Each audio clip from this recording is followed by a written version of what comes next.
ఎన్టీఆర్ జిల్లా Tiruvuru revenue division పరిధిలోని cinema హాళ్లను revenue సిబ్బందితో కలిసి ఆర్డీఓ కె మాధురి తనిఖీలు చేపట్టారు.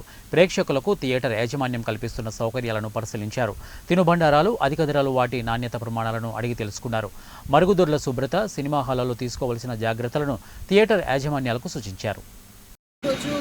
తిరువూరులోని మొత్తం డివిజన్లో ఉన్న అన్ని థియేటర్స్కి తనిఖీకి రావడం జరిగింది. ఈ తనిఖీకి భాగంగా మేము థియేటర్స్లో శానిటేషన్ ఎలా ఉంది, వాళ్ళు అక్కడ అమ్మే ఆహార పదార్థాలు, వాటర్, కూల్ డ్రింక్స్ ఎటువంటి రేట్కి అమ్ముతున్నారు, ఎక్కువ ఏమైనా ఛార్జ్ చేస్తున్నారా, అండ్ లోపల సేఫ్టీ మెజర్స్ ఎలా ఉన్నాయి, లైక్ ఫైర్ ఎక్స్టింగ్విషర్స్ ఉన్నాయా లేదా, సఫిషియెంట్ నెంబర్ ఉందా లేదా, and exit plans and washrooms లోపల నీట్నెస్ ఉందా లేదా, ఇటువంటి బేసిక్ అమ్యూనిటీస్ అన్నీ కూడా చెక్ చేసుకున్నామండి. And we are also given proforma. ఆ ప్రొఫార్మా ప్రకారము ప్రతిదీ కూడా చెక్ లిస్ట్కి మ్యాచ్ అవుతుందా లేదా అనేది మేము గవర్నమెంట్ కూడా ఇప్పుడు పంపించడం జరుగుతుందండి.